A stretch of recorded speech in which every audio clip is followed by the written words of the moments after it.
Hello, Scream Demons, and welcome to the Screams from the Basement podcast with Sam and Casey. This is a bi-weekly horror podcast in which two horror fans discuss all things horror, including news, recent watches, horror collectibles, and more. I am one of your co-hosts, Casey. And I'm Sam. And let's get screaming. We timed it right this time, Sam. It. I think it's because I'm wearing wired headphones instead of AirPods. I think the Bluetooth causes a delay. That's true. I think it does. Yeah. I think you are right. Wired in is the way to go. I noticed on the last episode, I re-listened to it because I'm a narcissist. We set it up in the first episode. We're narcissists, yes. And I also like to know how annoying my voice sounds. So apologies to all you listeners tuning in for episode 2 for another round of this. But I was like, my timing seems to be delayed on a lot of this. Like, you'd ask me a question and I'm like, I know I didn't think about my answer that long. So yeah, I'm wired in. Hopefully that makes the audio quality a little bit better this time around. Sam is wired in. Sam, you have a beautiful voice. I love to hear it because I also listened back and I thought it was a fun first episode. I'm glad we're thought so too. Back doing this.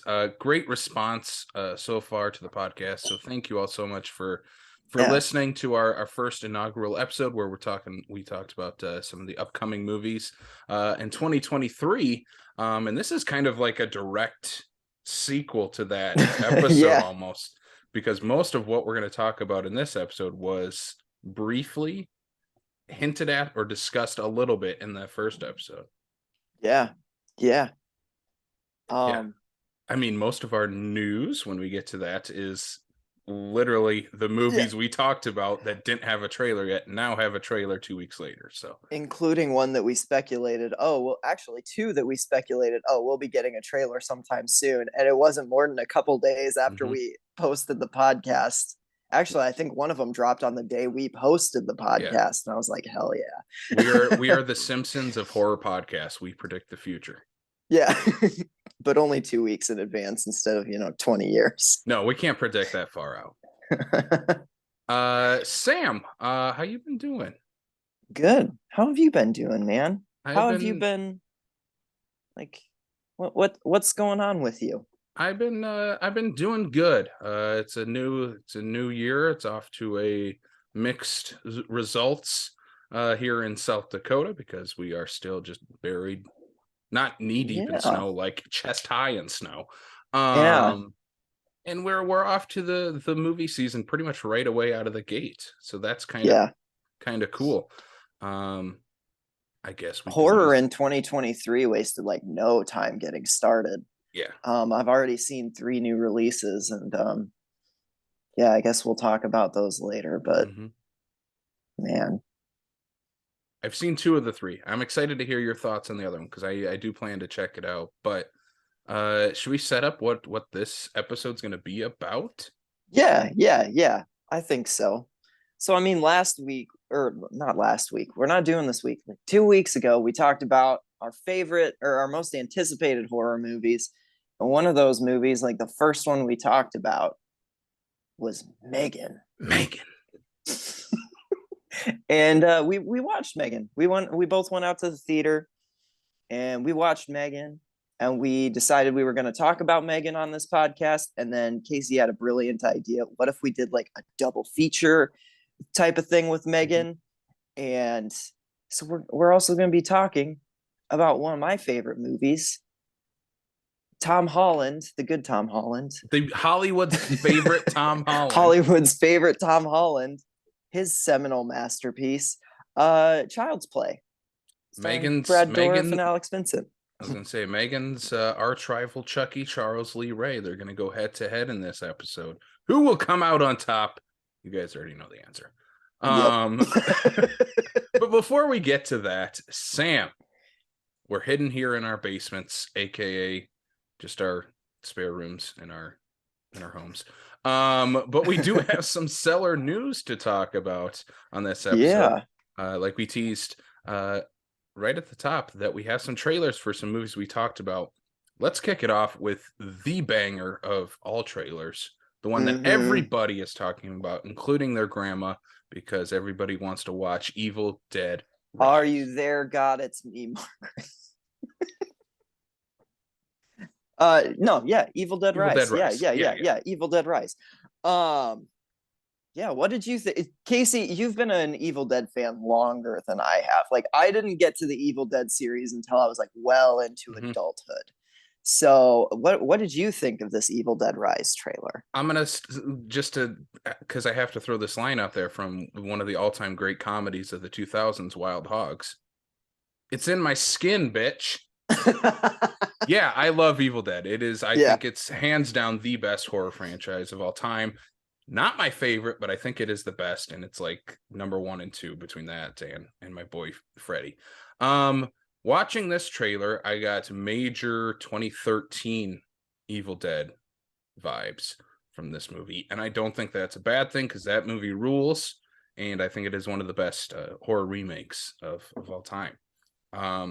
This looks terrifying, which is, I think, something an Evil Dead movie should still have. It looks like it's going to have a lot of fun, terrifying you, while also being a little tongue-in-cheek, which I think the Evil Dead movies also need to have, especially since it's no secret Bruce Campbell will not be in this movie. He's done, retired as Ash, and I'm one of those people. I love the chin. I love Bruce Campbell. I think it's time to move on. Let him do Ash and like video games and this potential animated series or whatnot. Let him do it there because he can still do that. But as far as the movies go, let's focus on other stories you can tell with the Necronomicon. I think down the road, why not cross over with the Ash versus Evil Dead TV show and bring some of those characters in? Because I think those characters would be great to have on the big screen. But I'm so excited that HBO is like, we're gonna not put this on HBO Max. This is going to theaters, baby. This is terrifying. Finally, a cheese grater is used in a horror movie. And also both trailers, the Red Band and the Green Band trailer, show a lot of footage, but I also think we've only seen the first half of the movie. I don't think we've gotten much more than that. There's a scene where in the Green Band trailer where the mom is like crawling out of this vent in the ceiling, like off in the corner of the frame. I'm like, oh, gross. See, I haven't watched the Green Band trailer yet. I've only seen the Red Band. And yeah, it hooked me. It sold me. I like my Evil Dead movies funny. Like, I really do. But and the trailer might not necessarily have had much in the way of humor, but I think the way they're marketing it is a little tongue-in-cheek. Like the poster feels very cheeky to me, where it's just like, I can't even remember what the tagline is, but it's like, mother knows best, or something like that. And it's just it's weird and creepy and off-putting, and I like that.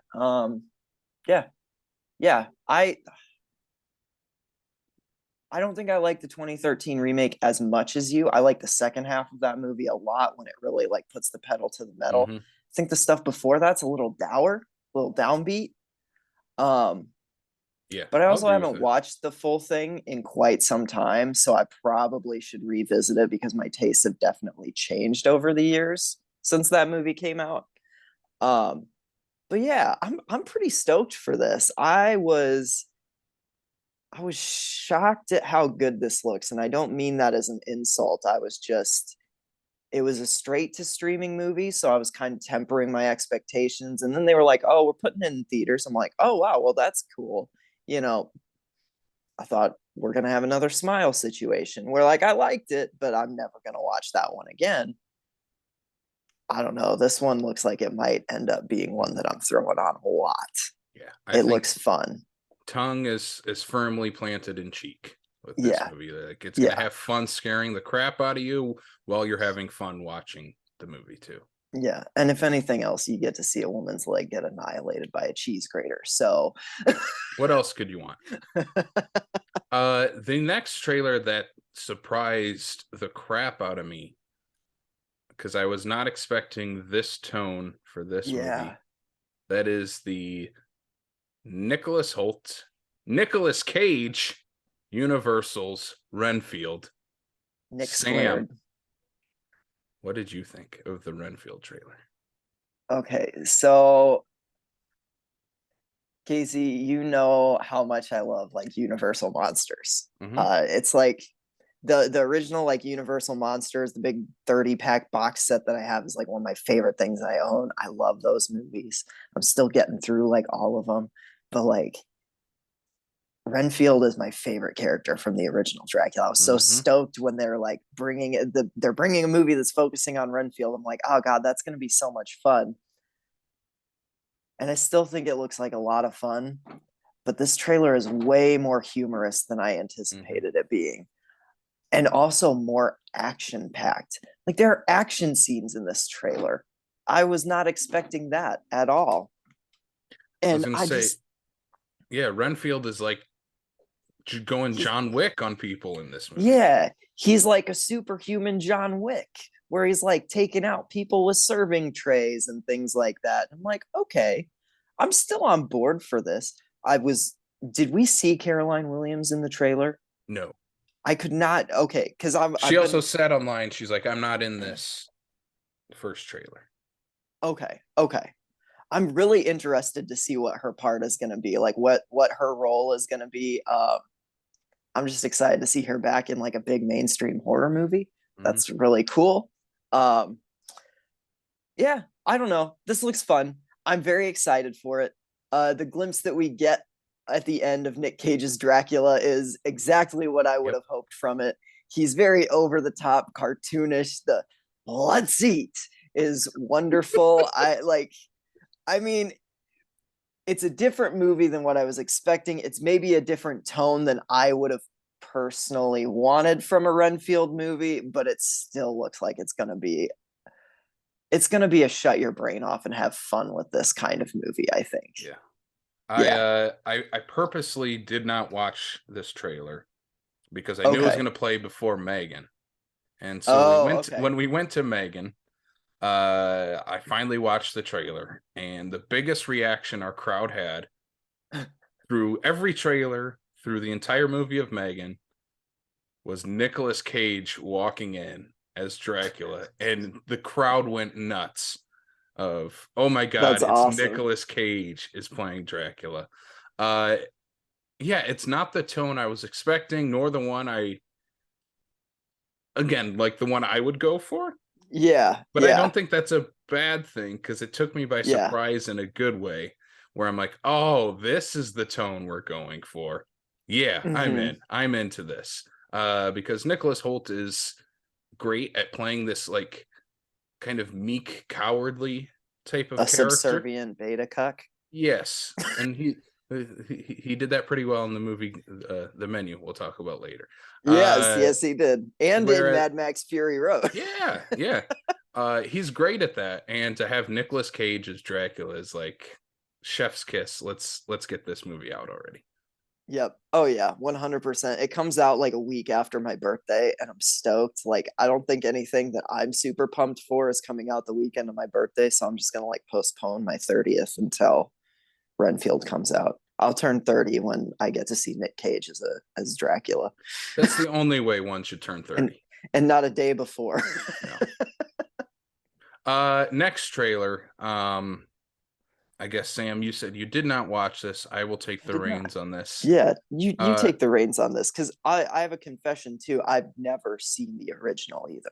okay, I was just gonna ask that. So the trailer we are talking about is for The Mutilator 2, the much anticipated sequel to It's getting buzz. the 1984 slasher cult hit, The Mutilator, aka Fall Break. Uh, the first Mutilator I watched a few years ago, and I've seen it maybe one or two times after that. Is a ton of fun, early 80s slasher, with a really goofy opening title song called Fall Break. Uh, it's kind of like New Year's Evil, if people have seen that, where it has this like goofy titular song that goes along with the movie. and just kind of enhances it a little bit more above other slashers, in my opinion. It Yep. also has one of the great taglines of any slasher movies, by picks, by pick, by axe. What is it? By pick, by axe, by, I don't know, by Something by something, knife, by right? yeah, by knife, bye. Yeah. So this is the sequel to Buddy Cooper's The Mutilator, the one and only movie Mr. Cooper has ever directed. He's now back to do the sequel. Trailer is now out. I guess it's what I would expect from a sequel, almost 40 years later, to The Mutilator. Very low budget. Yeah, It's also I figured. taking a very meta approach to the first Mutilator and to horror Really? movies in general. Someone shows up in an Art the Clown costume, and I'm like, why is Art the Clown in this? Okay, all right, That's strange. it's very strange. No set release date. Not sure where this is going to land either. It isn't set up to go to theaters or streaming at this moment. I would not be surprised, though, if we did get a limited theatrical run, because theaters are striving for content right now. I also wouldn't be surprised if it just went to VOD. So yeah, I'm still excited to check it out just because I love the first movie. Sam will do a double feature because you have to watch the first Hell yeah. Mutilator, and we'll watch I've heard good the things. Mutilator too. Yeah, ton of fun. I think you would dig it a lot. Yeah, I like those like sleazy 80s slashers. They're fun. They're fun.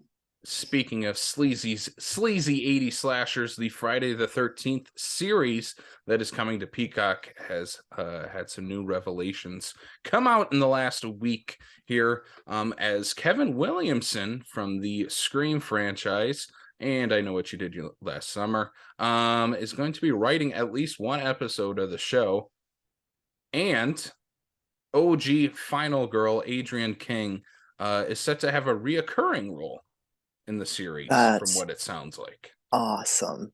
I love that. So this is, I mean, I'm not going to say much more than this is awesome news. Yeah.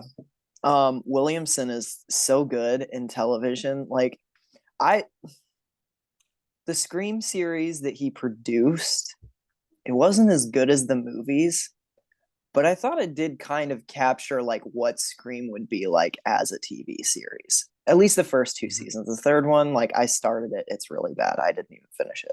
But the first two seasons, oh man, like I'm excited to see Williamson do more in television because he's not like he started with like Dawson's Creek too, didn't he? And like all that. I mean, he's worked in television before.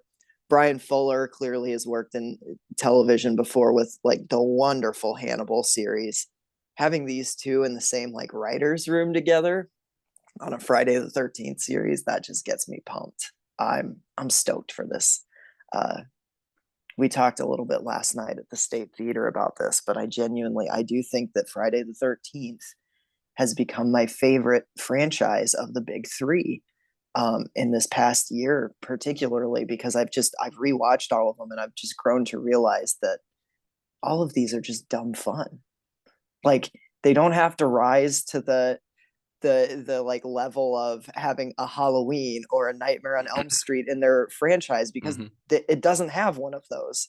Yeah, And their so first movie didn't start off as an all-time classic horror movie. yeah, so they've been able to just coast breezily through different ideas and be like, well, if this doesn't stick, whatever, we're not going to be compared to a masterpiece. And I think because of that, that series for me is just, I don't know. I know what to expect when I go into it, and I'm not disappointed. Um, Even in Jason Goes to Hell, because I'm like, well, things could be worse. You could go from John Carpenter's Halloween to Halloween Resurrection. So you know, Yeah.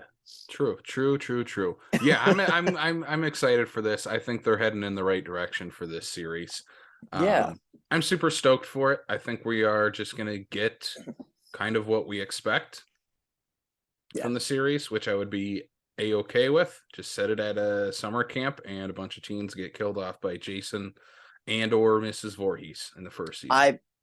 Here's the thing. I know that they have the rights to use Jason and the hockey mask, and they're like, oh, we can use anything from any of the Friday the 13th lore. Give me some more Pam Voorhees. Like, seriously. I want to see want them that character. I want them teaming up. I think that's the way to go first season is Pamela and Jason teaming up. Yeah. Yep. I don't know. I really like, I feel like Pamela Voorhees is one of the most underutilized slasher villains we have. I'm like, she's such a great character. Betsy Palmer's so good in that original movie. How have we not explored this character more? So I really hope that the Crystal Lake series does that. Before we move on, I'm going to ask one question. Adrienne King, do you think this would work if she played Pamela Voorhees? Oh my God. I hadn't even thought of that, but that would be dope. I actually think that would work. I think that would be cool. I think that would too. Oh my God. I think they could do something really cool thematically with that if they went that route. There's something there. That's cool. Mm-hmm. I kind of hope that's what they do, actually. That's immediately what came to mind, because I'm like, I don't know what else you could do with her besides being like I mean, you could pull a Tim Burton and cast Christina Ricci in the Wednesday Addams series, and then just have her be some random plant teacher instead of Morticia. I still haven't watched the series, so it's not worth it. I'll get. This is the start of my grumpy, curmudgeonly, I hate everything phase of the podcast. I'm sorry, guys. 2023 has been a rocky start for me. All right, Mr. Cranky, let's get to it then. Yeah. Casey, what have you been doobie doing? What have I been doobie doing? Like zoinks, man, we should just get to it. So yeah. We're no strangers to the Scooby-Doo franchise. You and I, we're both #dooheads. #dooheads. We love the Scooby-Doo series. Both of us tend to watch at least some of the TV shows or animated movies or the live action movies within a couple week time frame.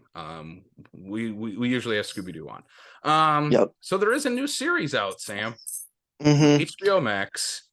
It is Mindy Kaling's Velma, which is a kind of an Adult Swim take on the Scooby-Doo story. lore. Yes. Yeah. Not produced by Adult Swim, but like that type of animation. Let's get to it, Sam. Sorry. Yeah, let's get to it. The Velma series is.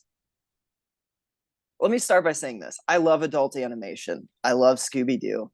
I've even liked a lot of what Mindy Kaling's done in her career. Like, I think her writing on The Office is hilarious. If, some of it's a little dated now. But I was really excited for this show. Like, this was one of my most anticipated things of this year. When I heard that this was happening, I was like, hell yeah. Like, this show is the biggest disappointment I think I've ever had in my adult life. And my adult life's been pretty full of weird, like, oh, well, that's disappointing moments. But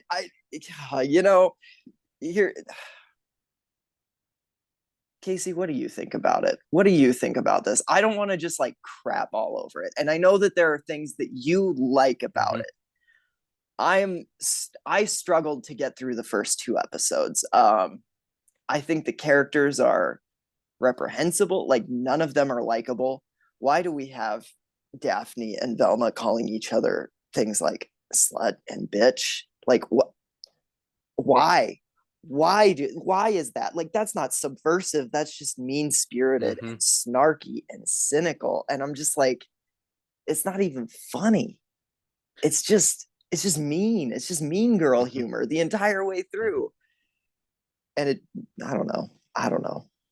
I'll echo what you said. So there's only the first 2 episodes out. Those just dropped. There's only the first 2. I had no idea what to expect going in. I didn't watch any trailers. All I knew it was Mindy Kaling and the cast, and it was going to be like this adult version of Velma, and they're going to explore like Velma's hinted sexuality, not so hinted at in the much better Trick or Treat Scooby-Doo that does it so much better. And Mr. Scooby-Doo Mystery Incorporated. Yeah, this show, I think you said it best, is mean-spirited. Spoilers for the first 2 episodes of Velma, briefly. I mean, if you're gonna watch it, you've probably already watched it. If not, and you want to hear some Scooby-Doo fans talk about it, you might not watch it anyway. So the movie is set when they're all in high school, modern day. Velma and Daphne used to be friends in like middle school. They've now gone their separate ways. Velma is like nerdy Mystery Inc. Velma still. But she's like, not even that nerdy. She's just a bitch to everybody, so no one likes her. Outcast Velma. Also very, very horny Velma in this show. Yeah, that's true. And Daphne is kind of hanging out with the cool kids crowd. All right, cool, whatever. Fred is like the preppy, everybody thinks he's super hot. Oh, God. Fred Jones. Yeah. He's and then all of a sudden Shaggy shows up halfway through the episode, and he's not called Shaggy. He's called Norville, and he hates anything related to 420 culture.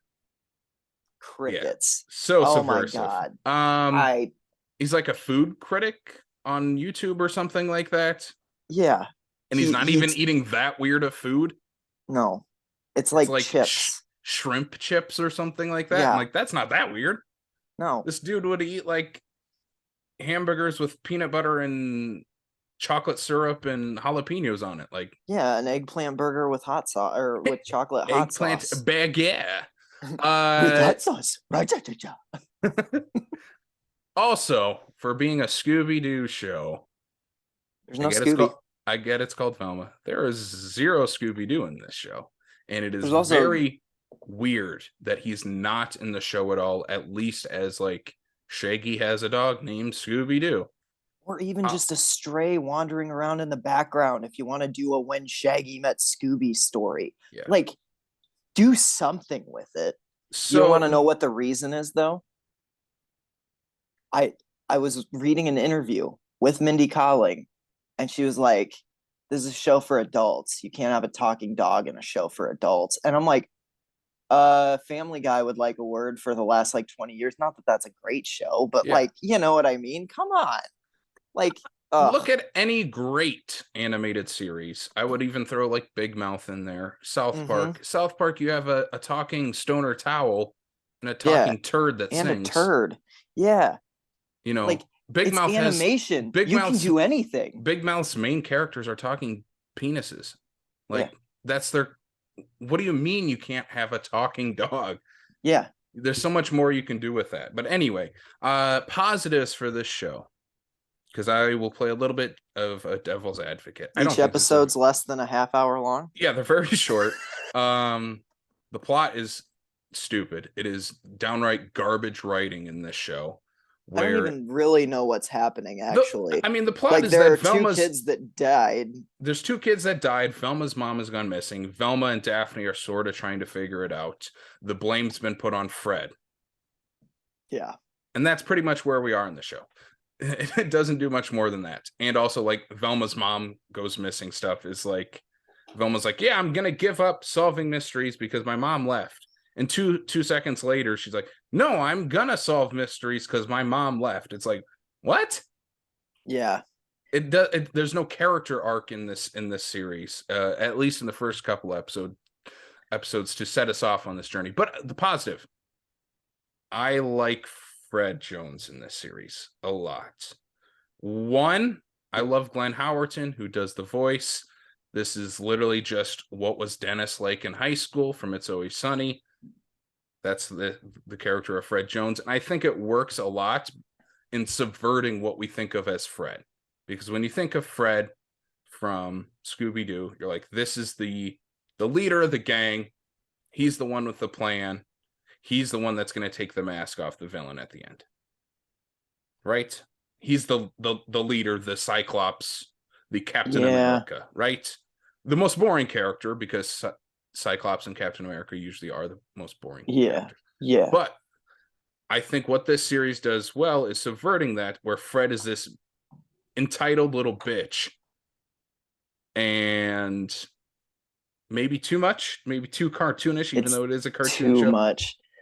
But I think it is super funny. His dad owns an ascot store, and I think that was the funniest thing. I had the biggest belly laugh when it showed a commercial for like the ascot commercial was the funniest part of both of the episodes. It is so funny. If anything, watch. I think it's the opening of the beginning of the second episode.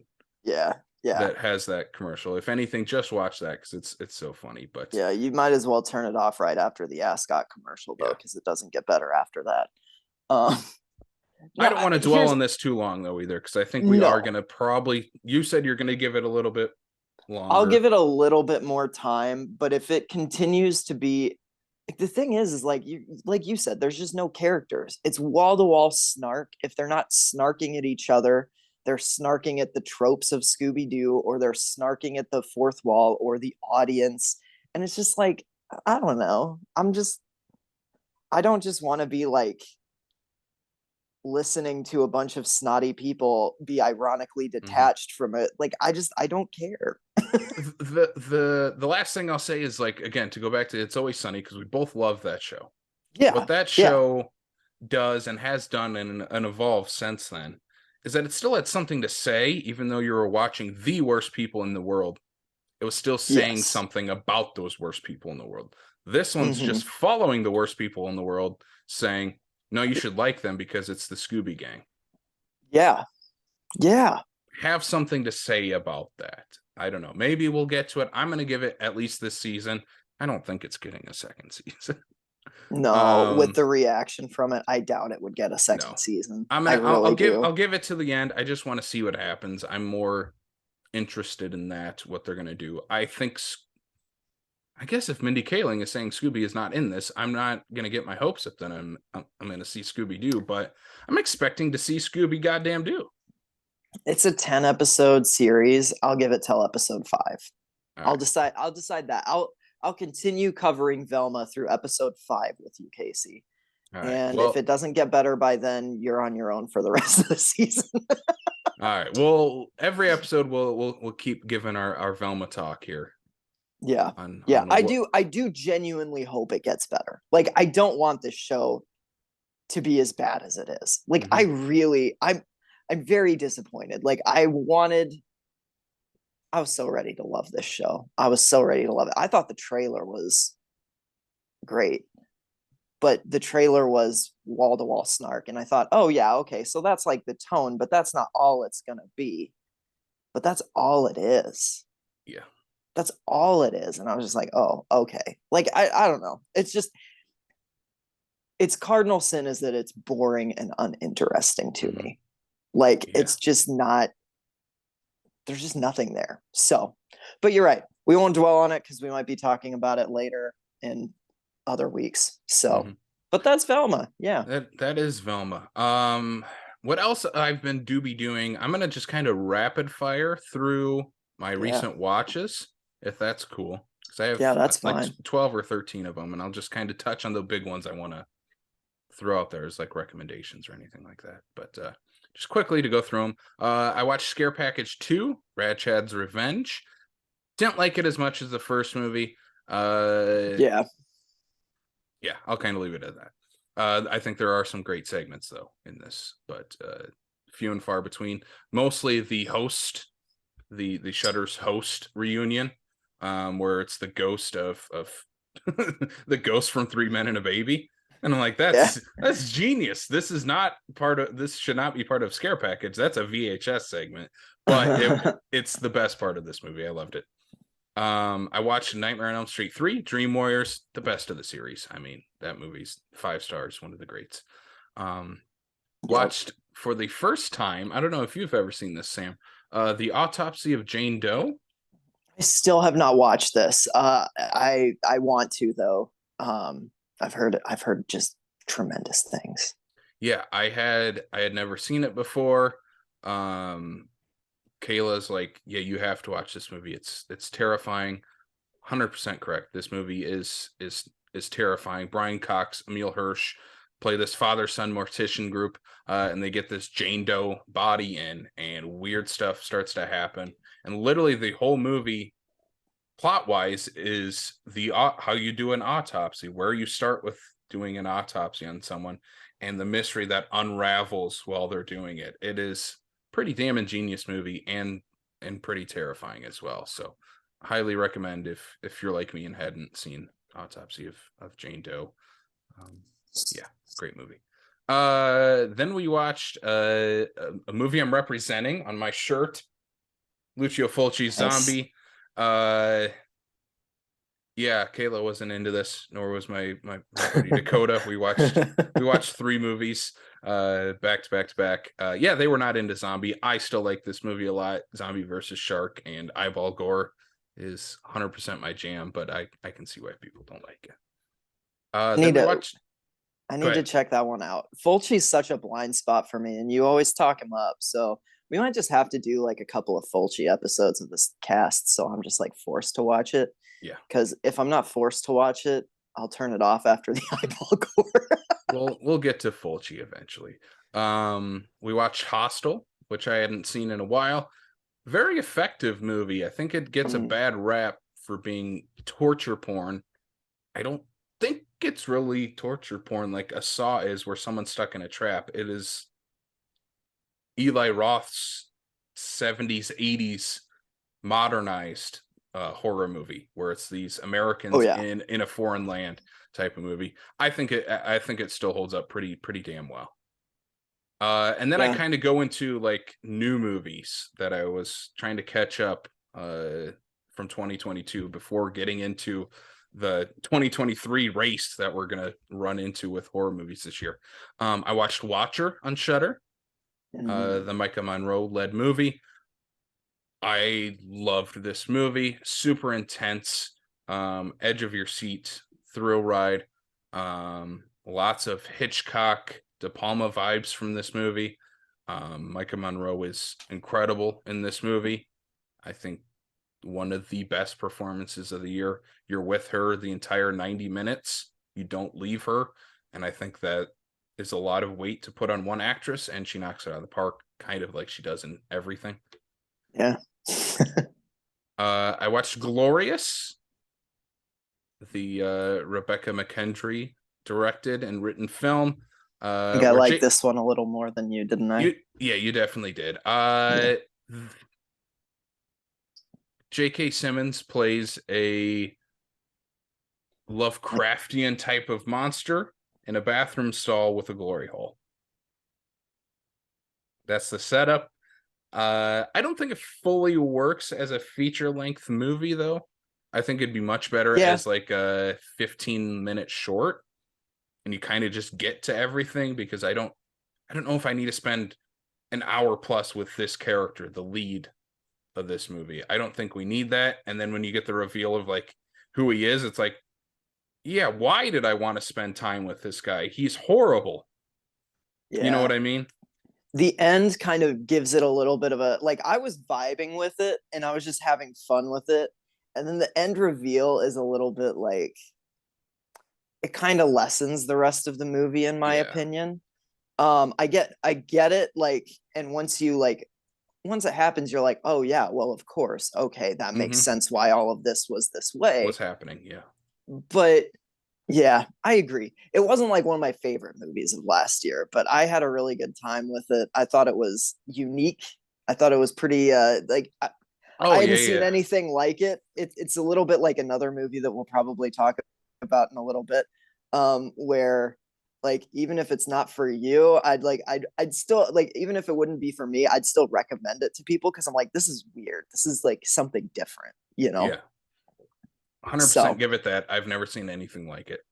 A movie I really dug, though, another one of my favorites from last year, Satan's Slaves 2, Communion. Sam, we got to touch on some Indonesian horror this year, I think. Yeah. That's 100% my jam. uh Kayla, who doesn't really like foreign movies very much, is like, yeah, that stuff's fun and scary. And Satan Slaves 2 is kind of what I'm expecting from Evil Dead Rise, because it takes Oh, place in this high-rise apartment uh in the middle of nowhere, built on a burial ground. And it is pretty damn insane, fun, scary. If you've seen the first Satan Slaves, I mean, you kind of know the tone that the movie's going for. Really effective horror movie. Definitely check it out. It's on Shudder. Um, I'll briefly touch on The Menu. We talked about it first episode. You had just watched it. I finally watched it. I don't think it's a horror movie, but there's no denying it's one of the best movies of 2022. It's incredible. Some 3 great lead performances in this movie. Nicholas Hoult is super funny in this. yeah. I think John He's Leguizamo is hilarious. a great supporting character in this too.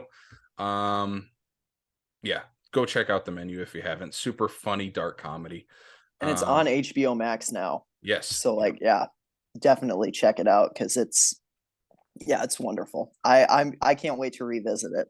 I gotta buy burger stuff and then we're gonna watch it because Maria hasn't seen it yet, and I'm gonna make burgers afterwards because I'm like, you're gonna want a burger after you watch this movie. Yep. So I want to make sure that we have burgers for when we watch this movie.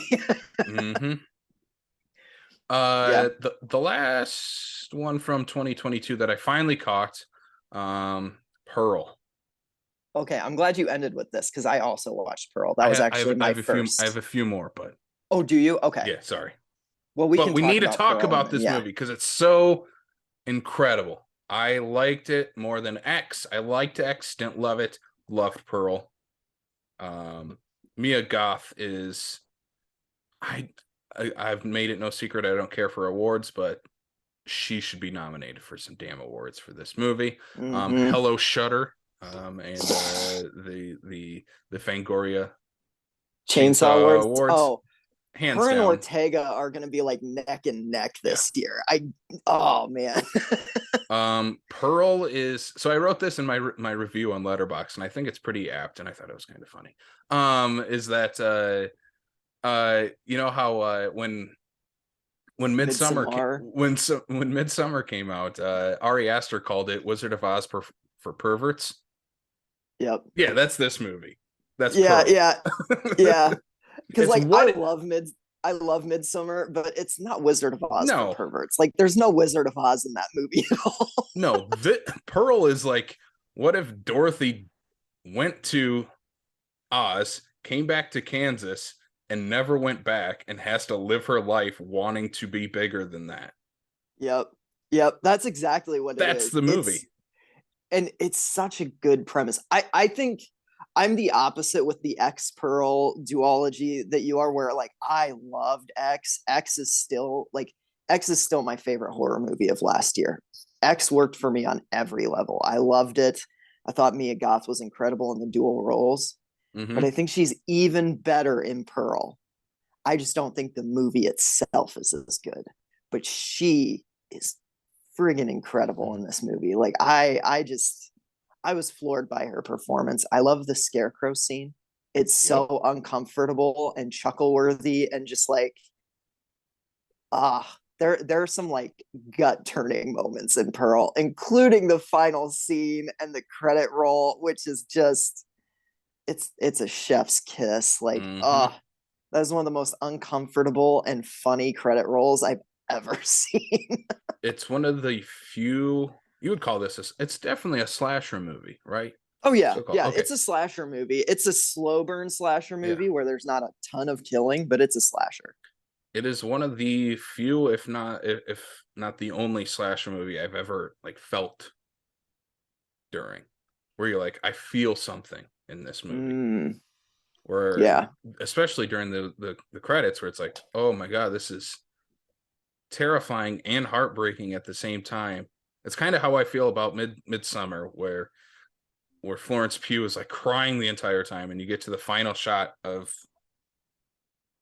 of the movie, And and you're like, she's oh my god, yeah. right in the heart. So yeah, Yeah. Pearl rules.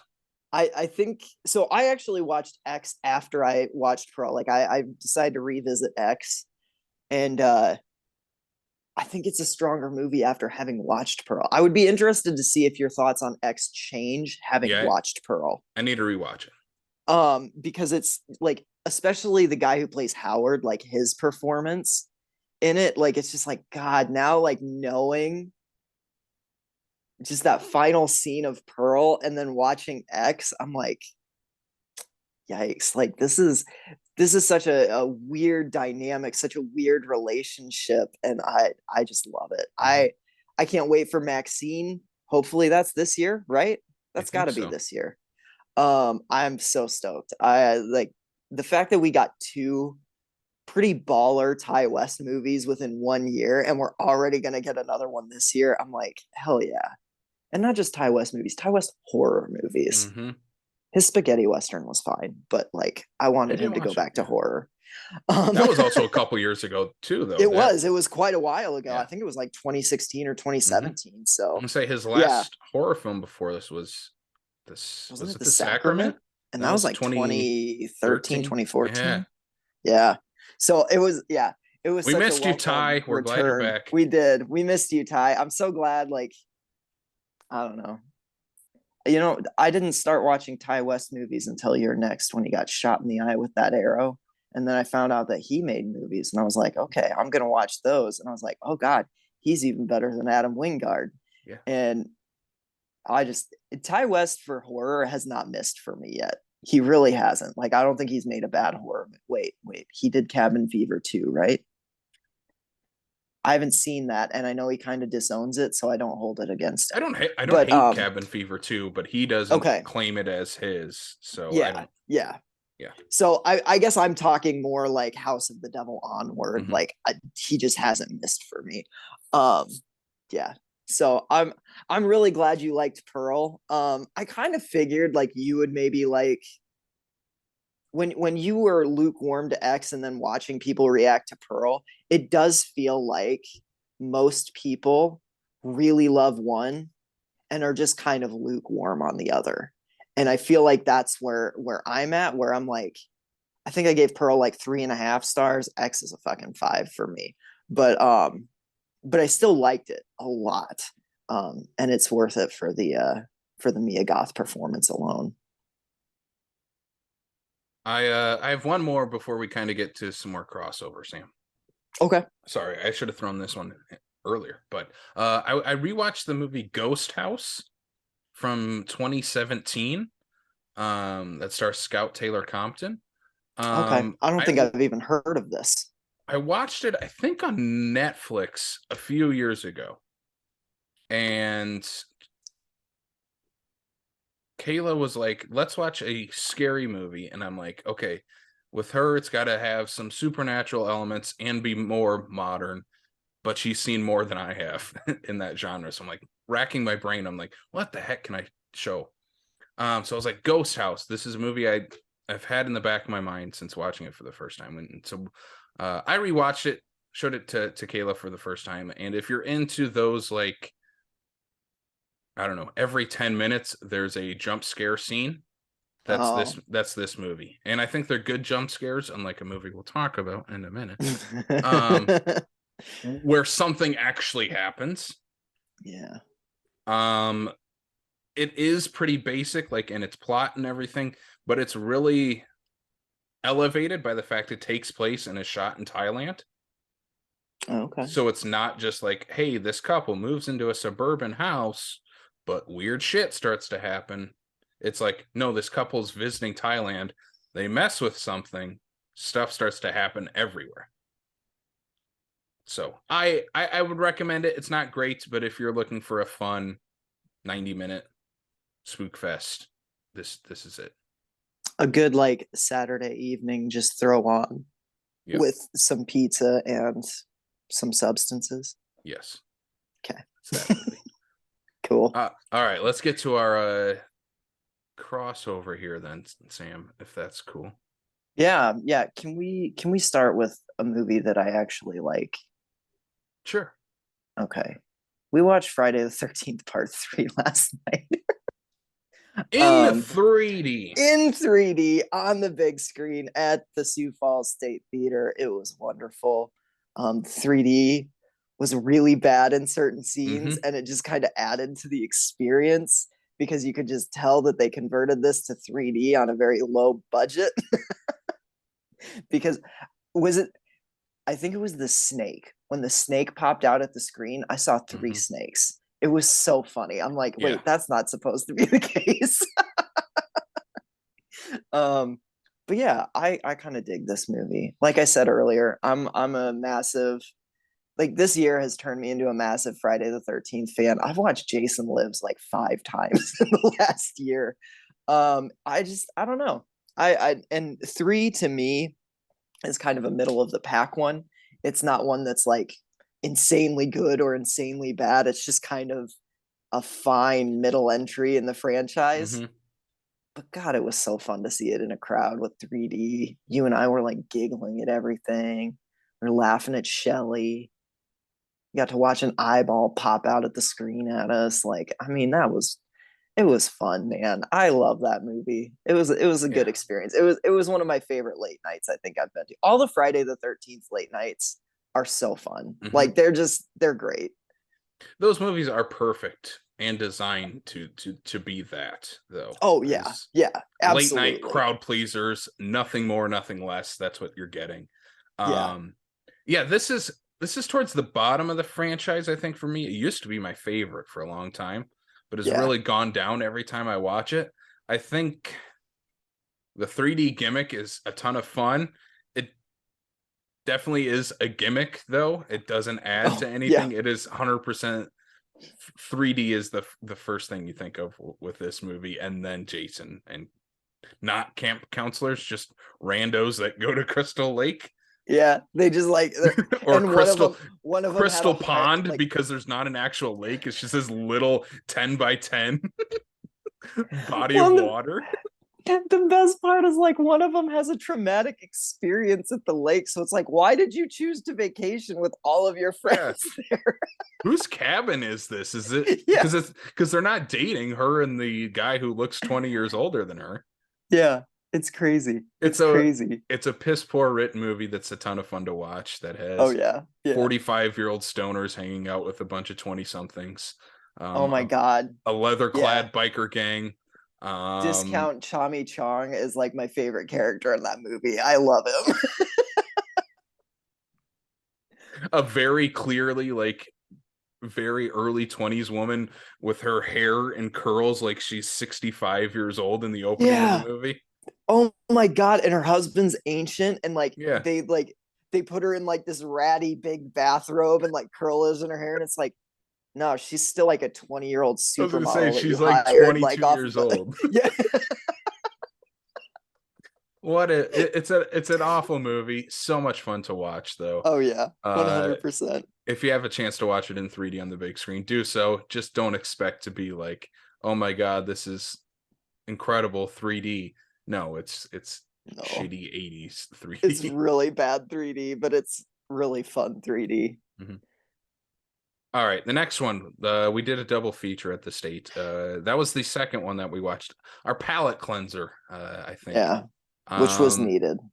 It was, and I don't want to dwell on this movie too long. I don't either, because like I said, I mean, we've talked in the group chat. I respect the hustle. I love that this movie is made. I love that it's getting a theatrical release. And I love that it's getting like big reactions from people. Like, love or hate it. I think movies that have love-hate reactions are destined to become cult classics. Yeah. And this one's 100% going to be. Yeah. The movie we are talking about is Skinamarink. Another new release for 2023. It's going to be heading to Shudder very, very soon. So if you have a chance to check it out there, that's what I think both of us would definitely recommend. That it is a shut off all the lights in your house, sit 3 feet in front of the TV type of movie. If you call it a movie, it didn't 100%. It's more of a fucked up tone poem. Yes, that goes on for, in my opinion, much too long. So a movie I brought up earlier, and another movie that was a kind of a big viral hit on Shudder during the pandemic was Host. And that was a movie, Yes. again, Yeah. where I would say the exact same thing in the circumstances. Pitch black in your house, 3 feet away from the TV, how to watch Yeah. it. Watch it But on your laptop with headphones. Or yeah, that too. Yeah. Skinamarink, I would say that would be a terrifying way to watch this movie. Yes. But whereas Host has enough going on, and it's only 50 minutes, gets pretty much straight to the point of what it's trying to scare the hell out of you with. Mhm. This movie, like Sam said, is more of a tone poem. People calling it an experience. I hate that, because movies are movies. They got to tell a story. Can't just be experience. I will go to an amusement park for an experience. I go to movies to watch a story. This, unfortunately, has a little bit, but not enough to keep you entertained for over an hour and a half. Yeah, I think there are good things in this. It is a movie if you're interested in watching it, I recommend watching it. It's not one I'm going to say, don't watch that. That's garbage. Why would you ever watch that? It's one I'm going to be like, yeah, if you're interested in the premise and want to get into that feeling, watch it. But I don't think people are going to go back to this movie 5, 10, 15 years down the road and be like, yeah, this movie. I think the director is going to go on to bigger things. That's what I'm hoping, because I think he has a very unique vision on what he's going for. Someone give this guy some money. That's all I got to say. Give this guy some money. This is made for $15,000 or less, depending on who you talk to. Give the guy some money. Let him make something else for Shudder next year. Yeah, I mean, my thoughts can be succinctly summed up with this. This movie was 100% not my thing. I didn't connect with it on any level. I wasn't really scared. I wasn't into it. Like, I was very disconnected from the whole thing. But there are glimpses of a really good filmmaker in there. Someone who really knows how to compose images and create a sense of atmosphere, at least for other people. I know that like Blake, our buddy Blake, that movie scared the hell out of him. I wish I would have had Blake's experience. And that's why anybody, like, if you're a horror fan, watch it. It's something completely new. It's something completely different. And you might have a completely different experience than me. I mean, I had that. Yeah. I think I had the same experience as people who liked the movie a lot. We're seeing 4 or 5 stars for this movie all over. I had that same experience where I'm like, oh God, what's going to happen? Like, clenching my arms, hands are sweaty. But when nothing happens after those tense moments, it's like, yeah, you still gotta pay things off in these movies. But I think as like you said, it's a tone poem, works 100% as that. Just didn't work for both of us. Yeah. Definitely watch it though. Check out Skinamarink. It's different. I'm gonna throw out my last 2 things that I have. I don't have any more recent watches. I'm gonna throw out like our fun things that we picked up. Yes. I don't have any of those this week, but I just have a couple more movies. So okay, I'm gonna throw out mine really quick. Cool. I got the new Fangoria. Is that the subscriber cover? This is the subscriber cover of Leatherface Texas Chainsaw Massacre 3. Incredible artwork on the cover. Holy crap. How did I miss that? I would have resubscribed had I seen that. Oh, that's dope. I just subscribed late last year because I'm picking these up every time they're at Barnes and Noble anyway. I do the same thing. I'm gonna pay $6.66 a month and just get these. Haven't really delved into it yet, but the cover, when I saw that, I'm like, that's incredible. That's so rad. Next thing I got here, unfortunately but fortunately, Kayla has got me into the Universal Monsters from NECA. She picked me up the Wolfman. I picked up Frankenstein's Monster. Now I got Karloff's The Mummy. Oh, and it's the black and white one. It is. So they do make the black and white and the color versions of all these. I'm going with the black and white because you have to. That's how you see the movies. Yeah, they're better. So eventually these are all coming out of the box, gonna get a cool like monster display in the room. Hell yeah. Yeah. But That's awesome. that's it. That's all I got for what I've been doing. A lot, I guess. But Sam, Yeah. I've what got a have you been doing, dude? aside from the things we've been doing together, I suppose. We I do things together. We do. You drag me out of my apartment to actually socialize with society. That's true. I drag you to hell sometimes too. Um, so I did some like rewatches kind of in the end of the year over the holidays. Just like comfort movies. So I'll just rattle a few off. Reanimator, I love it. It's classic, just a banger. Scooby Doo on Zombie Island, it's a classic, just a banger. The Near best Scooby Dark, Doo thing ever. yeah, it is.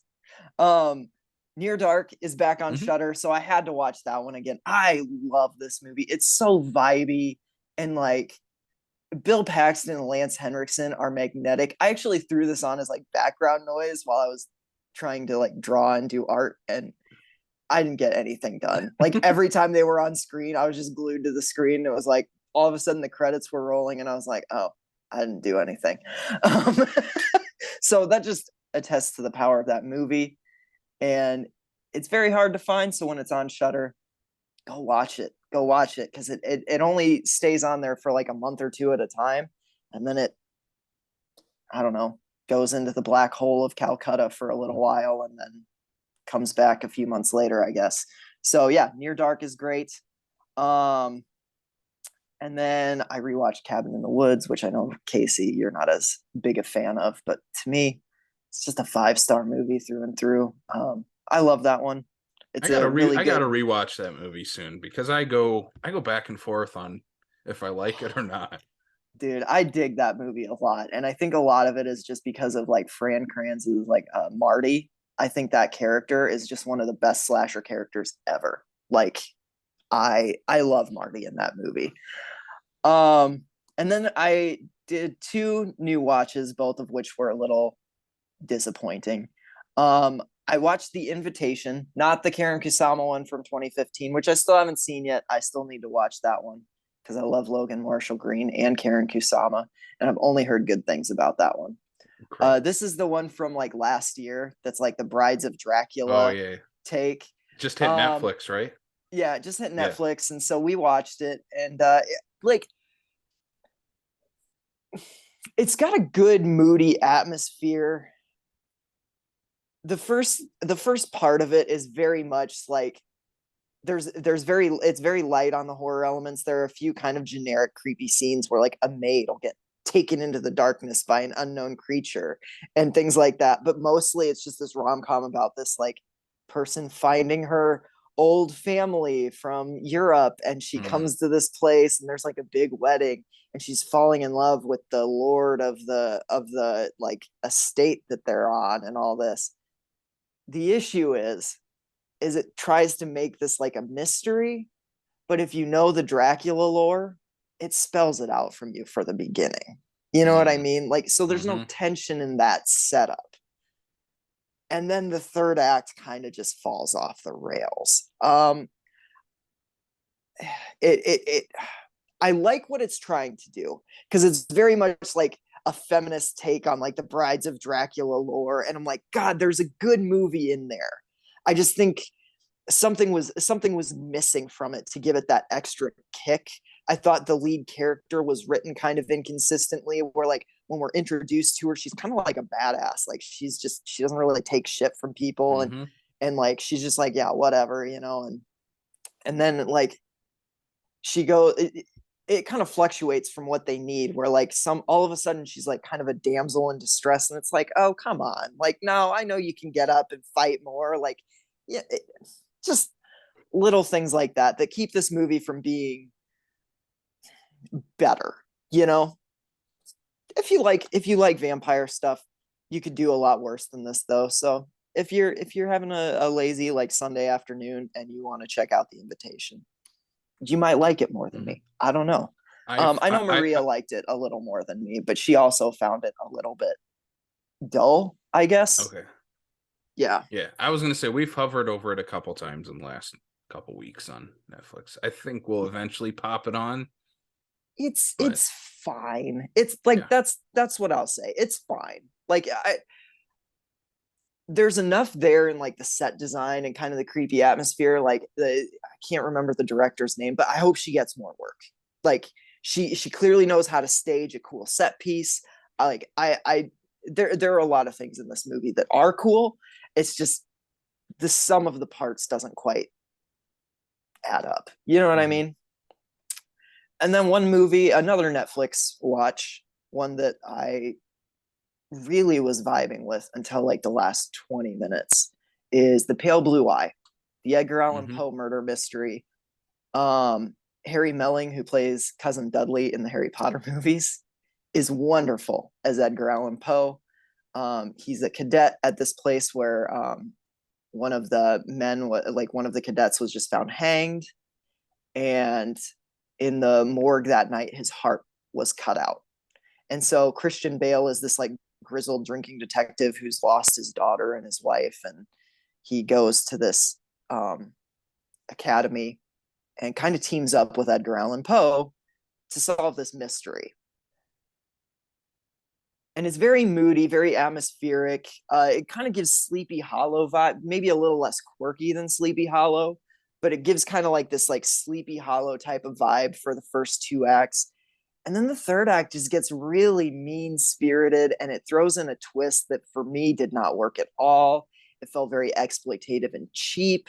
It felt like a bad trope from every like revenge movie of the last, like of every revenge movie of the 2000s, you know?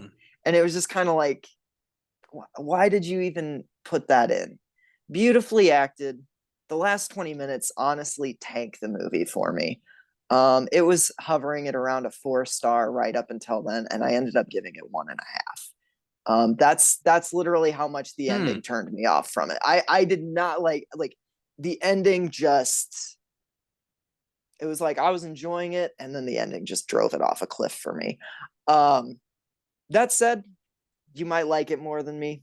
I don't know. It is a very moody movie, very atmospheric. There are people that seem to be liking it quite a bit. I think the people that are like, oh, it's Oscar worthy, are just like full of it. But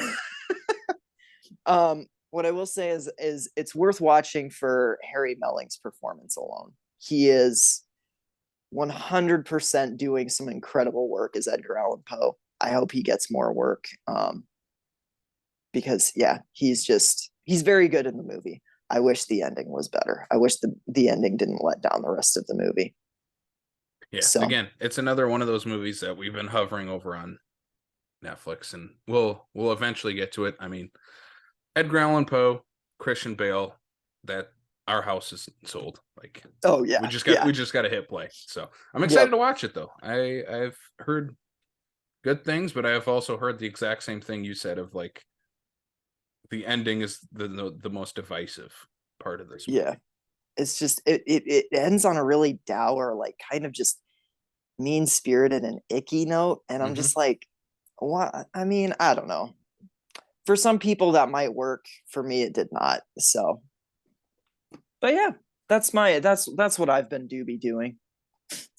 All right. Well, another thing we've been doing is going to the theater to watch the first big release of 2023, not just horror, any movie.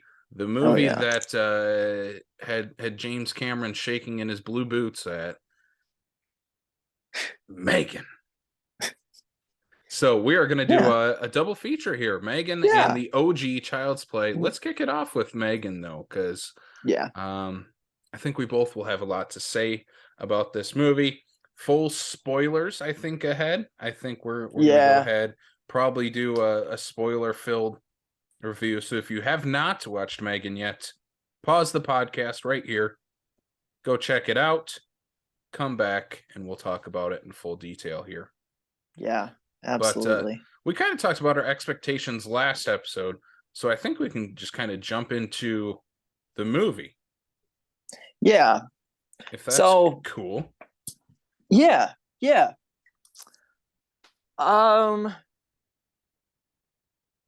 Gosh. Okay, so to start, I'm Broad having a stroke. hard time. Let's do broad strokes first, because Broad strokes. Okay, yeah. yeah. M3gan was fine. Um, I know you haven't seen the 2019 Child's Play, but the entire time I was This was watching the M3gan, episode you would have gotten me, Sam. I'm not ever gonna watch that movie oh, now. I This know, is I this was know. this was it. And the if it had been streaming, I would have made you watch it. But I was like, I'm not gonna make you pay money for it because I know why you're adverse to it. I totally get why. Like, I think they did Don Mancini absolutely dirty when Mm-hmm. they made that movie. But I also kind of had fun with it. Like, I can't lie and say I didn't. Um, and that movie is just like M3gan is just that movie. There's nothing more. Like, I just I watched M3gan, and the whole time I was kind of like, this is just a less effective Child's Play 19. And some people might string me up by my toes for saying that, but I just got to be honest. I don't Mm-hmm. know. There was something about this movie that just fell flat for me, where like I thought the script was really good. I thought it was funny, but I thought the direction was just very bland and very workmanlike, and didn't complement the campy nature of the script very much. I think that was my biggest thing. Is I'm like, this isn't directed like a campy movie. This is directed like just a January horror. And Mm-hmm. so when I Yeah. left the movie, that's what it felt like to me. I'm like, I just watched like a January bargain bin horror movie. And that's not to say I didn't enjoy some of it and chuckle at times and actually get belly laughs at others. But just overall, when I left the theater, I'm like, I'm not going to remember this in a week. And to be truthfully, I didn't. I'm glad that I wrote notes as soon as I got out of the theater, because otherwise I'd have nothing to talk about this on this podcast, because it wasn't my thing. I guess. I don't know. What did you think? I know you liked it a little bit more than me, but I think we have kind of similar thoughts. Mm-hmm. I think our thoughts are very similar. But I might have just enjoyed the good stuff more. I don't know. Yeah. I ended up giving this a 3.5 out of 5. I thought it was much better than most January horror movies when you think of those, where you think of the I'd agree with that. when you think of the William Brent Bell type of movie. Sorry to throw his name under the bus. I like the dude. Again, for the I, second episode in a row. we're gonna do a William Brent Bell episode. I like the dude a lot. We will. He makes really fun horror movies that are usually garbage, but I Yeah. enjoy watching them. But this is better than those type of movies. But what this movie has, and what Jason Blum has said he has definitely leaned into, is that when they drop that trailer and the doll is doing that dance, Yep. he's like, there's our hook. That's Yep. what's going to sell this movie. 100% props to Jason Blum team for pushing that and knowing what he had with this movie. That's why I was shocked when I went to this in the theater. There was no, like, we went on a Saturday night. There was no high schoolers or middle schoolers there. I was shocked at that too, because there weren't many young people in mine too. There were like three younger dudes, but I don't think they were high school. Like, I'm guessing they were college age. Yeah. That sat in front of us, but they were like the youngest ones in the theater. Mm-hmm. The rest of it was like old people. And I was like, oh, okay. And you know what? It's a great movie for old people because it's a very inoffensive movie. Like, it's a breezy movie. You could put, like, if I'm not going to seek it out and buy it, but like if my sister were to buy it and send me the digital code to put on like my Voodoo or whatever, I'd throw it on in like the background. This is a Sam dishwashing movie. Yeah, it's like a dishwashing movie. It's just not like a particular. I'm just not going to be like, oh my god, you guys make like. Yeah. I think for me, this movie was overhyped. Yes. It was very much like I kind of got taken in by the Twitter storm and the, like, I'm not on TikTok, but like I saw the dancing videos and I'm like, God, this is gonna be so much fun. And then the dance, the whole thing's in the trailer. Mm-hmm. The whole thing. So I was like, I was so expecting more, and then I was like, there's no reason for the dance. The dance just happens for like 15 seconds before she kills someone in an admittedly cool way. And I don't know. That was just kind of my experience with the movie. It was like every time I started like getting into it, it was kind of like, oh, that was it. Okay. You know what I mean? Like, so yeah, that's how I felt too. It was like, oh yeah, I like this. And then it's like, all right, we're taking a step back from that. Yeah. All right, then we're gonna ramp it up a little bit, and then we're gonna take a step back. It's like, no, let's keep ramping up, up, up, up, up, so we get to the crazy stuff. And for me, this movie kind of, again, it gets compared to *Malignant*. Is it what is the writer's name? Is it Akilah Cooper? Akilah Cooper? Yeah. No relation, I assume, to horror auteur Buddy Cooper from Mutilator. I doubt it.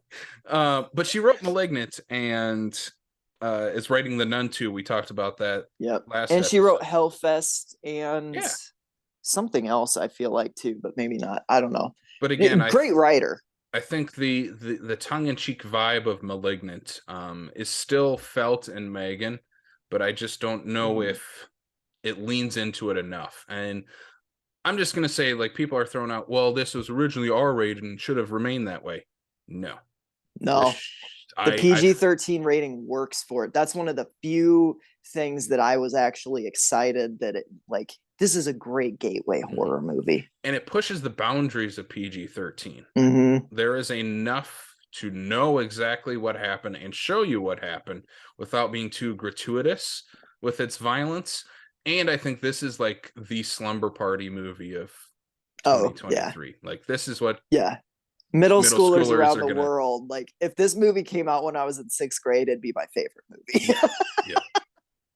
Okay, I want to get into the movie though, because I think there's certain pieces I really want to touch on. Like the commercial that it starts off with. That's exactly what I want to start with. I thought that was pretty good. Like, the commercial was funny. So the commercial. Did you write down what the name of those toys were? Oh God, I didn't. But it's like, it's a play on Furby. Like very clearly, it's like, or like the play dolls that like poop and stuff. Like, it's the Funky Toy Company. I know that. Again, playing on Funko. I 100% believe that's the vibe they're going for with the name. Absolutely. But it is like this Furby type toy. Kind of looks like a Furby, but it like interacts with your kids, responds to them.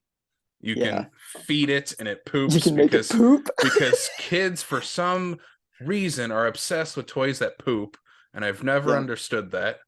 Me either. I hated toys that pooped when I was a kid. Like, why? And I thought poop clean up after was funny, but no. I don't need to clean up after my toy. But that commercial was hilarious, and I was like, the dog dying, and like, I think, and I thought I knew where this movie was going with those two. Yeah, and that's where I think the campy vibe of this movie should have been turned up a little more, because we don't get an army of Furbies at the end of this movie that Megan takes over, because that would have been incredible. I'm so glad that you say that, because here's the thing. I'm going to spoil Child's Play 19, and the trailers kind of spoiled it anyways, so I don't care. It's been out for like 4 years now.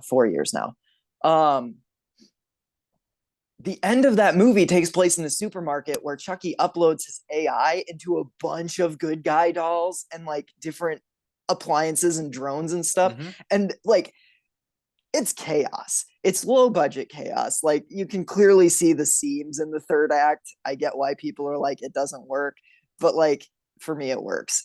And because it's just like, it's so wild and energetic, and it has animatronic bears coming to life and like eating people's necks out and stuff. And like, I was waiting for Megan to do the same, because I thought like, oh yeah, the little Furby toys. And can we spoil it? Can we spoil it right now, Megan? Yeah. And instead, we got a home office Rock'em Sock'em Robots battle. The robot from Real Steel. Yeah. Yeah. I was like, okay. I mean, it didn't even do it in like a grandiose way. I didn't feel like the way it was revealed that the little girl had on the mitts. I was like, oh, I forgot about that robot by that point in the movie too. Yeah, exactly. I was just like, oh, okay. I guess we're bringing that guy back, and like, sure.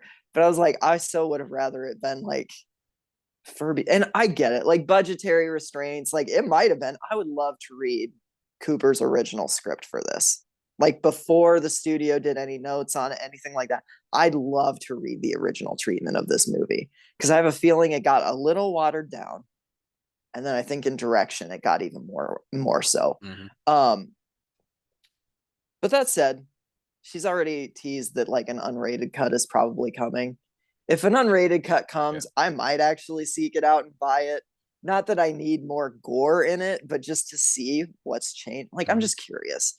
It's a movie that I didn't particularly like. I'm not going to say I love it, but like, there's something there that I'm like, there's a good movie in there. I mean, this is 100% getting a sequel.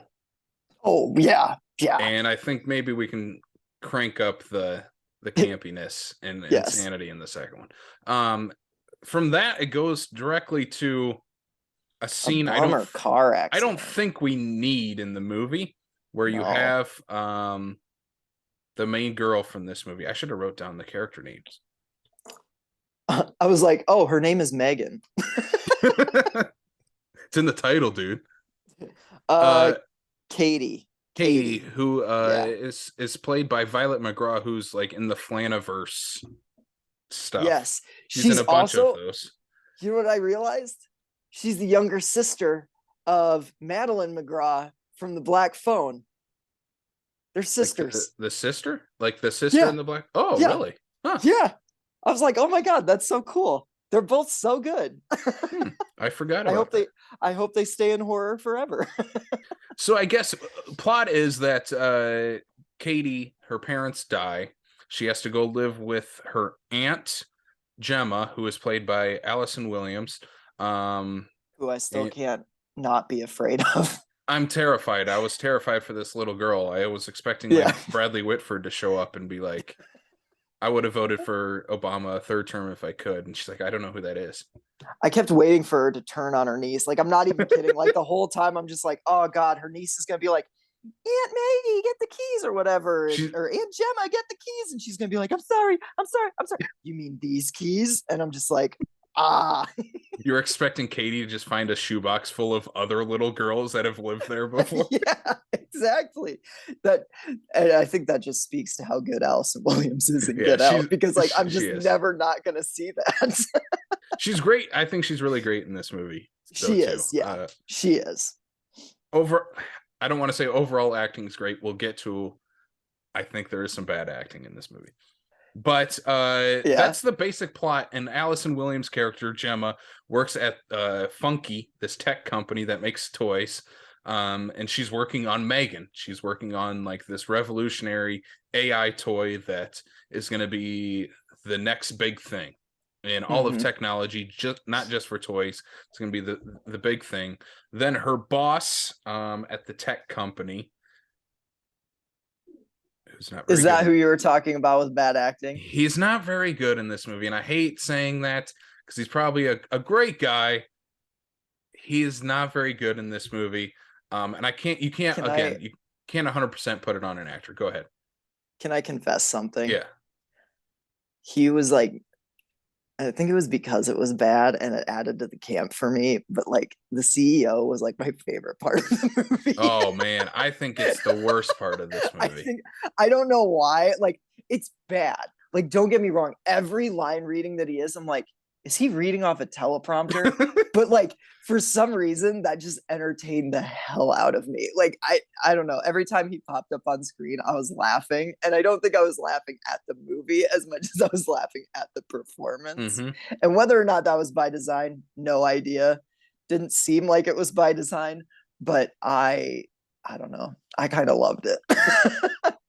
It didn't work with me. And there's a side plot with the boss's assistant where he goes it never goes anywhere. It doesn't go anywhere. It's this like it's like in Jurassic Park, but that like sets off the movie. Yeah, because at least that has a ripple effect that has consequences later on in Jurassic Park. Yeah. This, you just have like one scene of him stealing company secrets on a laptop. His boss like essentially catches him and then does nothing about it. And Megan later knows about it and is just like, you were trying to steal company secrets, and kills him. And it's like, Yeah. but that didn't go And anywhere. it's like, That's how you could have made Megan evil. and Right? yeah, and she was making, so that's the thing too, is she was like, oh, and that's gonna be your motive. I'm framing you for killing your boss. And I'm like, why would you need to frame anybody for killing like, They're not going to put you why in is that? jail. You're a Yeah. doll. Yeah, like, huh? So I mean, there were just weird things, but yeah. Yeah, this movie, and I think the pacing of the movie is another little bit of a problem for Leaves me. a lot to be desired. Yeah, it needs to pick up the pace a bit. We didn't need the scene of the car crash because we spend a good 5+ minutes doing that. Yeah, it doesn't matter. The car scene goes on way too long. It could have been all dialogue. We get that later on in the movie anyway. All we need is that Allison Williams gets a phone call and she has to take her niece in. That's all you need. Also, the psychiatrist that works with Katie is awful and needs to get fired from her job. She's terrible. I don't know what company she works for, but they should look into her history because she does not have a degree in working with children. Yeah. She's the biggest villain. She's the biggest villain of this movie. She's awful. And Megan doesn't even kill her. I know. That's the thing. There were some characters that I'm like, I wish Megan would have killed, and she didn't. I hated that they just. I like the forest scene with the little boy. I hated that it was just some random, oh, we're going to try and take you to an outdoor school for one day to meet people. And they just introduced this boy who had like 3 lines of him just being a dick. Yeah. And then Megan kills him. And I was like, cool scene, but he's not a character they set up earlier in the movie. No. It's like, yeah, let's get that kid. There's just like, there's no impact to it. Yeah. Yeah. Okay. Did you notice though, like when he gets hit by the truck, I love the blood smear. I'm like, oh God, that's disgusting. Like 100% great. But I feel like there's a Pet Sematary reference with like the bloody shoe rolling out onto the road too. And I was like, yeah. So the movie is, I don't know, there's not a whole lot that happens up until you get to that forest scene. Yeah, exactly. Where the movie, the neighbor and the dog stuff is really bad. Yeah. I hated that stuff. I didn't like that at all. Yeah, you have setup where where the neighbor is this old lady who has a dog that keeps shitting on Allison Williams' yard. Yeah. And the neighbor yells at her, if you don't want my dog to come over, fix this hole in the fence. Even though 10 feet away is the sidewalk and the dog can just go around the fence. Yeah. Yeah. It doesn't make any sense. It's purely to set up later when Megan pulls the dog from underneath it and have set up that way. It doesn't. And I hate fully work. I hate when slasher movies do the animal first thing. Like, and it's not even like, oh, I get sad when I see an animal die. Like, you don't even see the dog die. So it's like, whatever. But I'm just like, it feels cheap. It feels like it's overdone. Like, I'm like, yeah, because the Child's Play remake did it too. The first thing Chucky kills is a cat. And I'm just like, okay, like, just let him kill people. It's a horror movie. He's going to kill people eventually. We know it. Cut it out with the cat and dog bullshit. Just get to the people, the horrible people right away. Yeah, exactly. The dog did nothing wrong. He had a horrible owner. Yeah, he did. The owner's kill in the shed with the pressure washer. See, that's the one part that I'm like, it's fun. It's fun, but that's the one kill that I kind of agree. I'm like, okay, this one feels hampered by the rating a little bit. That's the only time in the movie that I felt that way, though. That's the only time. Otherwise, I think the PG-13 rating is perfect. I think it's fine. So. Okay, so Megan, the first people she gets rid of is the dog, the neighbor. And then the asshole little boy. And then you get to the asshole little boy, who, again, like we said, is that Katie has to go to school. She was homeschooled before because plot reasons.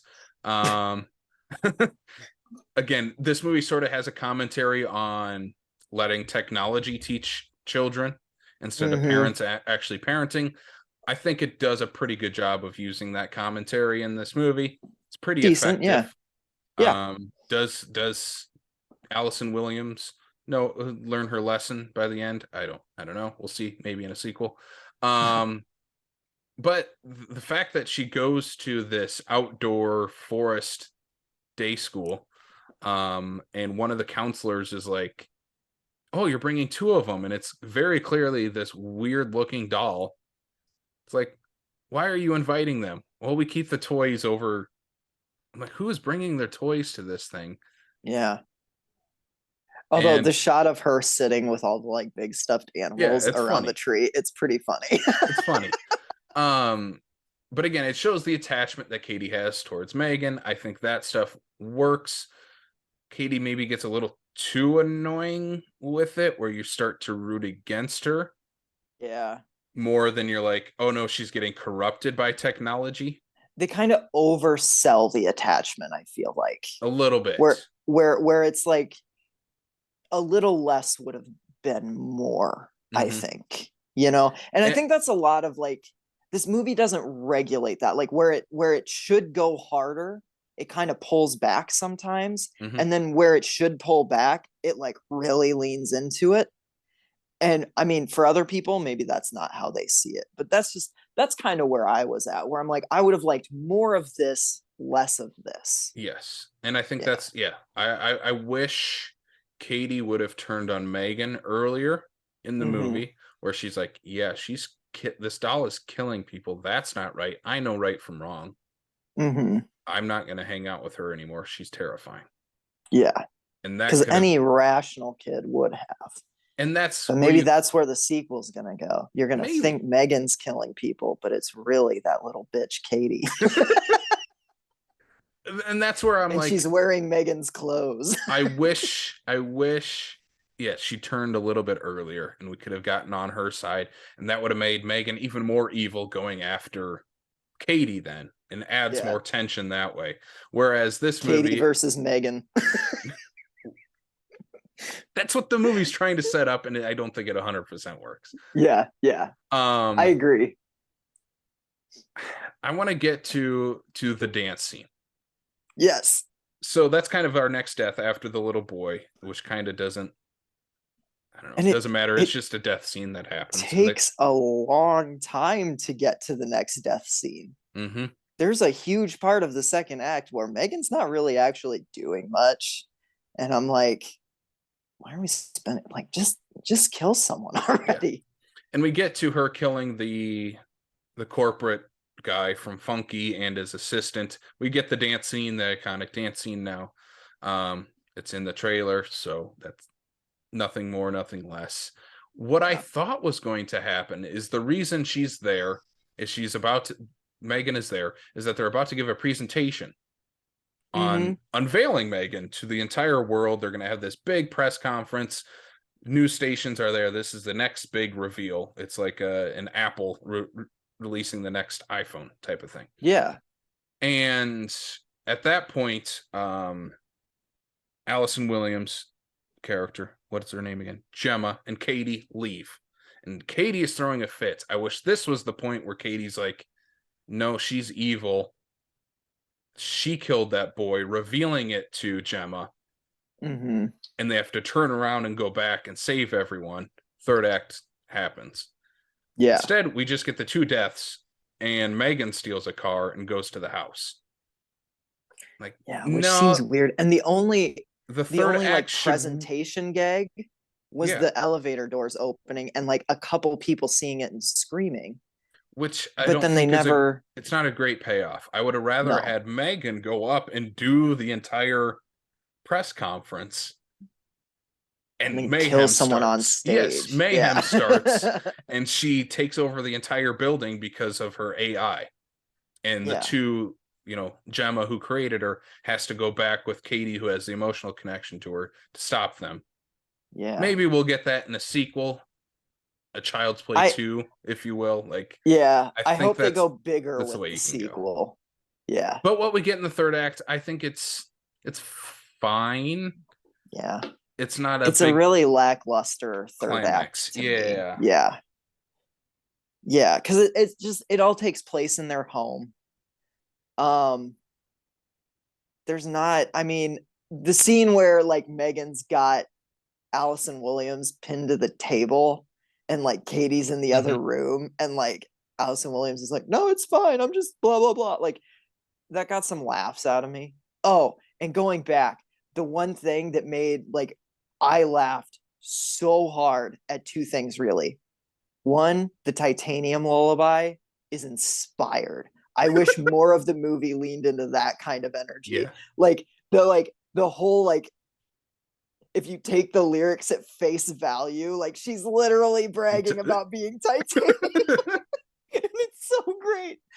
And then the detective, when he's talking to her at like the second time, he's like outside the house after they find the neighbor, they're like, yeah, the little we found the little boy's ear like 10 yards up, and then he chuckles. And I'm just like, what the fuck? That's so funny. The cop reminds me of in Malignant, the what is she? She's like I don't know if she's a detective, but she's like with the crime unit. The gal. Yeah. Kind of reminds me of that, of this inept, officer. Yeah, and he's just like chuckling about some like dead kid's ear being little found 12-year-old boy's ear. It's so mean, but it's like mean in a funny way. But like third act of this movie, you get this it's I don't know what did they call him? It was like this real steel robot where you put on these gloves and that's how you control him. And that's how she was working on Megan earlier. And that's what we get is Katie puts on the gloves and fights Megan, even though it doesn't I will work. say, like, the effects, especially after Megan gets torn in half and she's still coming at him, some pretty creepy imagery there. Like, it's I did like fun, that. Fun Terminator vibes during that. Yeah. Oh, for sure. I wish it was just in a more, I don't know, the house setting is just so boring to me. Yep. Like I'm just like, I don't want to watch you guys fight in a home office. I just don't care. You know what I mean? Like that there's not a lot of stakes in that. Yeah. I agree. But yeah, but I don't fun. And that's what I don't know. I'll get to my final thoughts here on like it's a fun movie. It's a fun watch. I don't know if I would rush out to the theater unless it is going to be filled with like the target demographic, and I don't know how you figure that out unless you are a high schooler right now and you're like, yeah, I'm going to bring my 20 friends with. Yeah. One, why do you have 20 friends? You weirdo. Just get a couple of them. But bring your friends. Just have one like you and me do. Yeah, that's it. We didn't even go watch this together. Yeah. But like that's the way to watch it, or do it like again, movie night with your friends. Get a group of your friends together to watch the movie. That's how you watch it. Yeah, it'll be like you said. It'll be a slumber party staple. Like kids especially are gonna really love this. I am very like, even if this movie didn't quite work for me on all levels, I'm really glad it exists because like gateway horror is so important. And that's the first thing I thought when I was walking out of the theater, a little disappointed. I thought to myself, I'm like, you know what though? If you were like a 13-year-old kid and this was your first horror movie, you wouldn't be disappointed. You'd be walking out of here pretty awestruck. And I think that's important to note. I really do. So I'm glad it exists. That's how you get those kids watching Megan and then Child's Play. Still the gold standard for killer doll movies. I still like this original one that we're talking about, because we're not talking about the remake. The remake's fine. No, but we're talking about the 88 OG. The one directed by Spider-Man himself, Thomas Holland. Hollywood's favorite Tom Holland. Star of Hatchet 2, Tom Holland. Child's Play. So I hadn't watched this one in a while, and I don't know. It was a fun surprise to kind of watch this with a fresh take because I forgot the order in which things happened in this movie. Yeah, a lot happens. We don't need to talk about the plot, guys. It's Child's Play. Everybody who's seen a horror movie, listening to a horror podcast, has seen Child's Play. So I think I don't know about you. I want to touch on highlights of this movie. Opening of this movie. I want to ask you, as a more Child's Play fan than me, there's no secret about that. You like this franchise much more than I do. Love this franchise, yeah. Do you think the opening of Child's Play is necessary? With Charles Lee Ray in the shootout, ending up in a toy store, putting his body into the good guy doll. I'm gonna say yes, and here's why. Okay. So I did not watch I did rewatch this before we did this podcast because I've seen it recently, like within the last year or so. But I was like, I just want to jog my memory. But I had to split it up into like 2 different viewing segments, and I finished it at like 1:00 last night after I got back from the movie. So like, it was not the most ideal. But what I will say is, when I watched the first half of this movie, after I paused it the first time, I was kind of talking to Maria about it, and I was like, you know what? I miss when horror movies used to have like a budget, because they blow up a fucking toy store in the first 5 minutes of this movie. Like, you don't get that in horror movies anymore. You get a home office fight with a couple of Rock'em Sock'em robots. And I don't know. To be fair, this movie ends in an apartment building in a pretty similar fashion. Yeah. But then they make up for it in Child's Play 2, where they go full on Terminator, and it's the toy factory, and Child's Play 2 is the best. It's the best. But yeah, I like the opening scene. Do you not? I think it's a really fun 80s. It sets the 80s tone very well. I like it. Because when I watched this for the first time, the franchise was already past Seed of Chucky when I finally watched the Child's Play series. But I'm wondering if back in 88, if you don't have that opening, it's more ambiguous if it is the doll or Andy. Yeah. Because that's what the first half of this movie really sets up, is like trying to make us believe that, oh no, it's Andy doing this, because you have the good guy clothes. You see Andy wearing, you have the shoes that Andy also has. It's really setting up that it's him. But from the opening of the movie, you already know it's the doll. Yes. But I think that changed over time, because do you know what the original concept of this movie was going to be? No. With like the Blood Brothers aspect. So apparently Don Mancini's original treatment for the script, it was like you did blood buddies with the doll, like the doll bled, and then the kid could do blood buddies and like link yourself to the doll. And so it was going to be a thing where, like, did this guy's blood get into this kid? And like, they were apparently playing up like Don Mancini apparently played up the ambiguity a lot more in earlier versions of the script. And then they started kind of paring it down and streamlining it. And this is obviously where they ended up. I just think it's a really interesting, like, have you watched Behind the Monsters on Shudder? Yes. They kind of dive into it.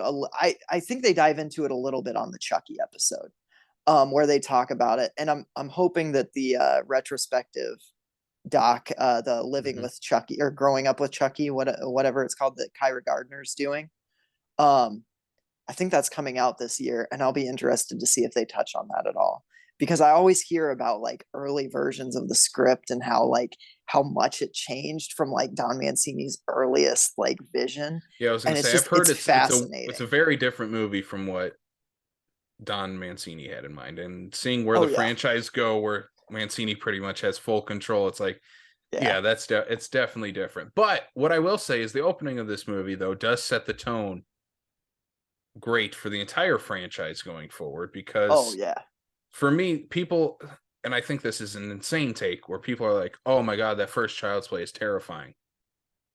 It's like, no, Chucky is still 100% Chucky in that movie. Like the scene where, I know I'm jumping way ahead, but where the scene where he reveals himself, the battery scene My to favorite scene, like, Andy's mom, and he's like, "You stupid bitch, you filthy slut." And I'm like, I'll yeah, teach you to fuck with me. that's Chucky for the rest of the series up until Yep. the Chucky TV show that we have now. He hasn't changed, and I think Yeah. I'd love that with this series. So And the I will give it props brilliance. right away. Yeah. Well, and the brilliance of that too, like what we just said, us saying that on a podcast probably like curled some nose hairs, like for a grown man to be like saying that stuff, it's Yeah. like, oh God, that's icky. But it's coming from the mouth of a child's plaything. Like, it's so funny while being terrifying. And he has no right to say it either.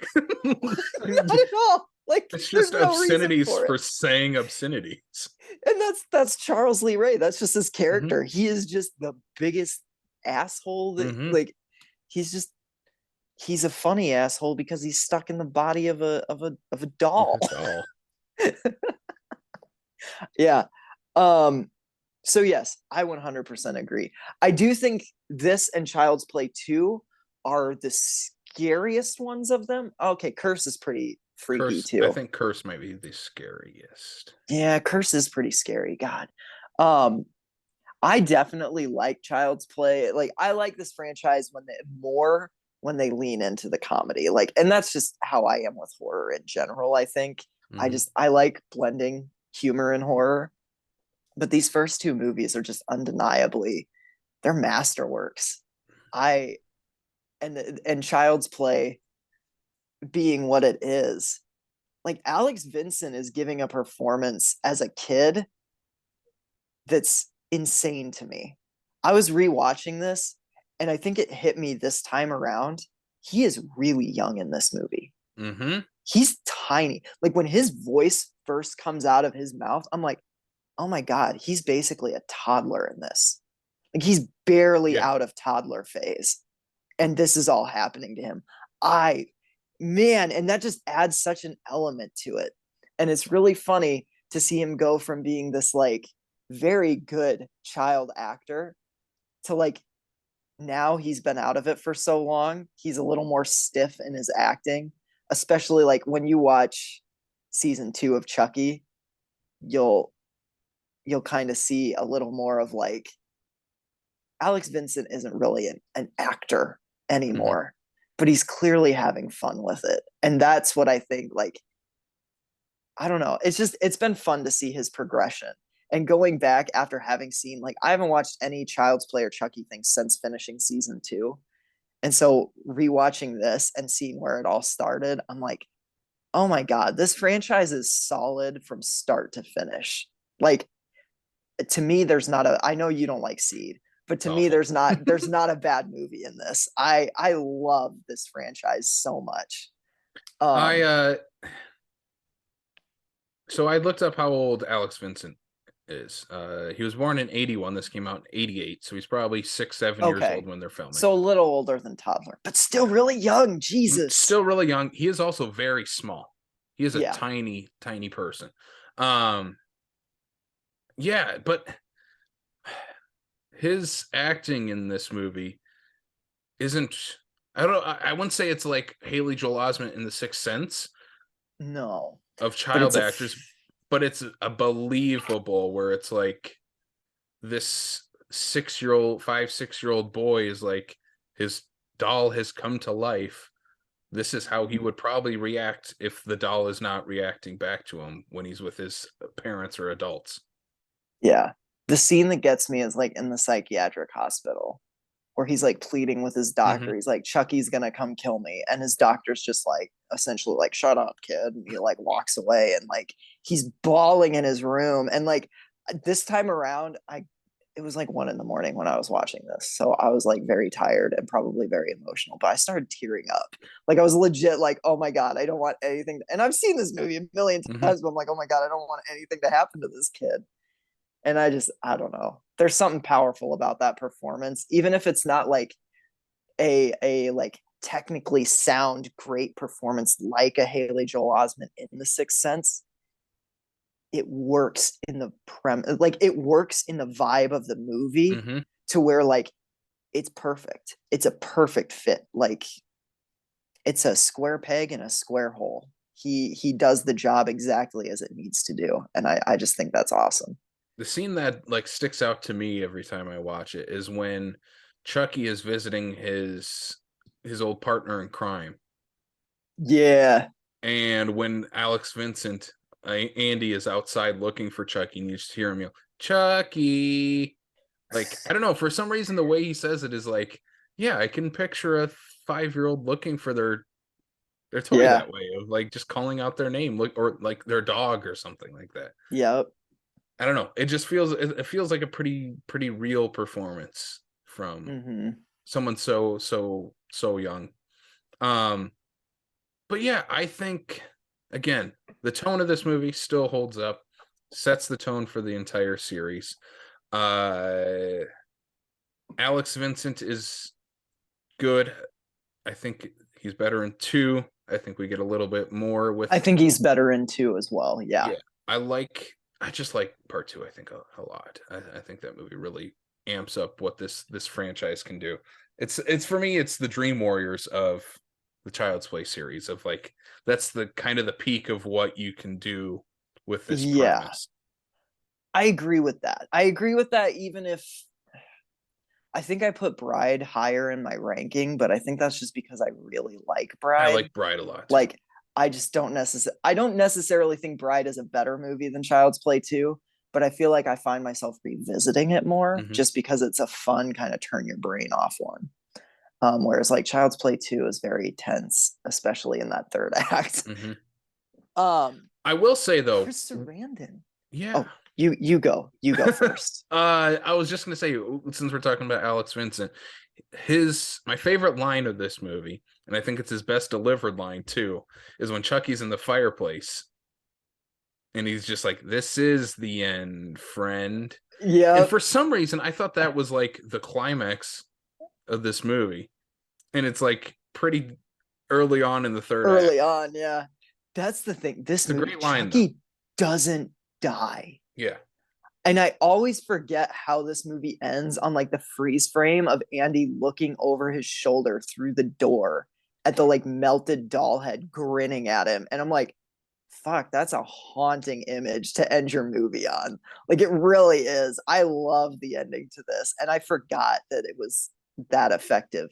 But yeah, it's like they kill Chucky 3 or 4 Yeah. times in this third act. Again, we talk about like M3gan getting cut in half and coming back to life and going Yeah. after the characters. I mean, M3gan is directly taking inspiration from this movie. 100%. Yeah. Like I love the fact that like is it Karen? Is that the mom's name? Mm-hmm. She just like shoots his head off. Yeah. and it's still talking at him. I'm like, this is great. This is so fun. One thing I don't know if I like in the third act is when Chris Sarandon's partner shows up and he's like, "What are you talking about? Like a doll coming to life?" And Chucky like comes out of the vent and attacks him and stuff. And when they finally defeat him, they're like, "Yeah." Or Sarandon's like, "Do you believe me now?" He's like, "Yeah, but who's gonna believe me?" I'm like, no, you are 3 adults. 2 of you are cops. Yeah. Why would people not believe you? Yeah, it's crazy. This franchise is weird because like I hate that we never see Andy's mom again. I hate that she's just in a mental ward for the rest of like we just hear that she's in a mental ward because she backed up her son in this movie. I hate that we've never seen her since. I would really like for the Chucky series to actually bring her back at some point. It would be nice. Mm-hmm. But I don't know if Don Mancini is interested in that, especially given how season 2 ends. I know you haven't seen it, so I won't spoil it, but yeah, it would be cool to see her come back because she's such a good character in this. I think she's really really effective as a mom who just is frustrated being a single mom, working a crappy job with and trying to do what's best for her son, but also kind of worried that her son might be a psychopath. Yeah. You know, and I like think what it sets apart from other movies that also do this, where it's the single mom with the kid, and the mom hates the kid. It's always that the mom hates the kid. Yeah. It's like, She no, doesn't hate Andy. she doesn't hate Andy. She doesn't hate being a mom. It's like, no, this sucks because I have a shitty job with a shitty boss, and I can't be with my son. Yeah. Yeah. I love that. And Mm-hmm. that is one thing. Like, I like the remake, but Aubrey Plaza as the mom is like very disconnected from her son, I feel like. And I mean, it's a different movie, it's Yeah. doing different things, and And I it's get Aubrey that. Plaza. Like, Yeah. You got to kind of have that ironic detachment. That's like what she does. yeah. But I'm like, I would have liked to have seen a little bit more, because I think in the third act of that movie, particularly, they rely a lot on the mother son relationship for emotional stakes. I'm like, you haven't built that up really enough to earn it in this moment. But you also get to see Aubrey Plaza almost get hanged by a forklift. So it's like, yeah, okay, I'm into this. It's, I don't know. You'll never Yeah, watch it, but I'm never gonna I, watch it. I liked it. It was fine. It was fine. Yeah. Child's Play. It was fun to revisit it. It's not the one I pop in from the series though. Oh, I think it's a good movie, but I do too. Real quick, all I want to go ahead. say, Chris Sarandon is weirder in this movie than he is as Jerry fucking Dandridge in Fright Night, like 2 or 3 years earlier. Like I he always is forget giving the he's in this movie. weirdest. He's giving the weirdest performance. Like he's flirting with her at times, and also like totally seems disinterested within her at other times, and like just whatever he's doing, it's like he's being Jerry Dandridge, but as a cop. He saw Ghostbusters and like, I'm gonna do what Bill Murray did. Yeah, that's kind of what it feels like. But he's not Bill Murray. But he's Chris Sarandon. Yeah. Yeah. It's great. But his car sequence, I love the car sequence where Chucky's like stabbing through the seat, and he's like literally up on Again, his steering wheel. a scene I forgot about, and I'm like, Yeah. this isn't the first movie, right? This is like part 2 or 3. This is where it gets goofy. No, this series is goofy right away. Yeah, it's goofy from the get-go. It's a goofy movie. It's just that I think in the earlier installments they had more serious elements where they didn't lean as hard into the comedy. And so people consider those like, oh, those are the scary ones. And it's like, I mean, they've got some tense moments. The battery scene is my favorite sequence in any of these movies. I think. Yeah, I think but then it gets super tremendous. goofy when but then it gets Chucky super starts goofy. yelling at her. Oh my god, yeah. Sometime we should just do like, we won't even include the remake in it, but we should do like a Chucky franchise episode.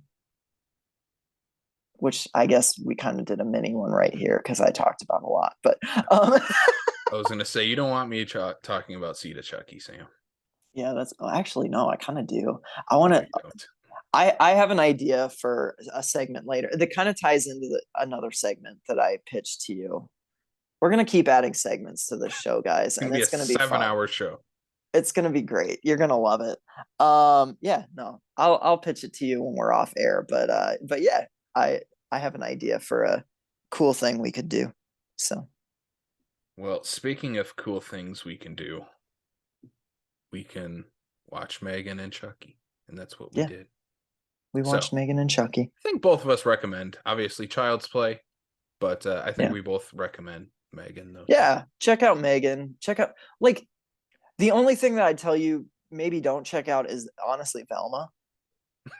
Like, that's the only thing of this whole episode that I'm like, I feel like you could be good just not watching that. You can listen to our reviews on this podcast, and I think that's probably good enough. Yeah, and if that changes, I will gladly eat my words and recommend that show if it does a 180 within these first couple episodes. But yeah, otherwise check out Skinamarink, check out The Pale Blue Eye, check out M3gan.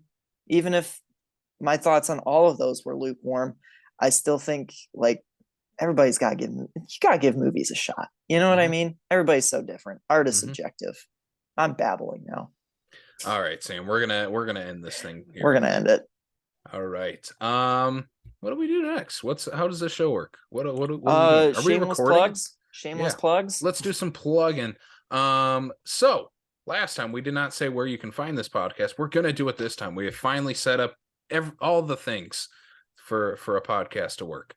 So you can subscribe on Apple, Spotify, Google, and Anchor. And by the time this episode comes out, on YouTube as well. Just search Screams from the Basement. We are pretty dang easy to find. Oh yeah. You can follow us on socials like Letterboxd at Casey Kelderman and at, I think I'm just Sam Lenz on Letterboxd.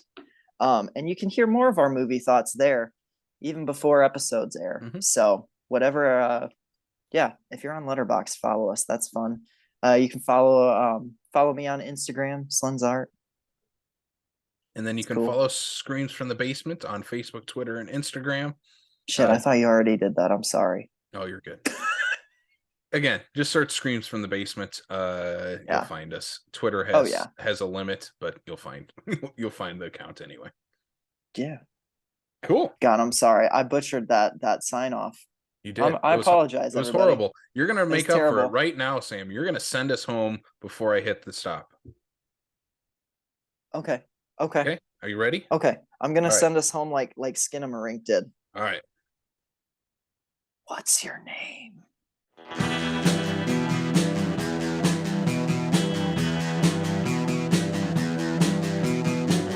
You're listening to the Prescribed Films Podcast Network, home to hundreds of hours of free podcast entertainment. The shows on this network all have a common goal, providing you with the best discussions about movies and other forms of entertainment media. The PFPN hopes to fill your earholes with audio joy. Visit our website with links to all the other amazing shows at www.thepfpn.com. Thanks for listening.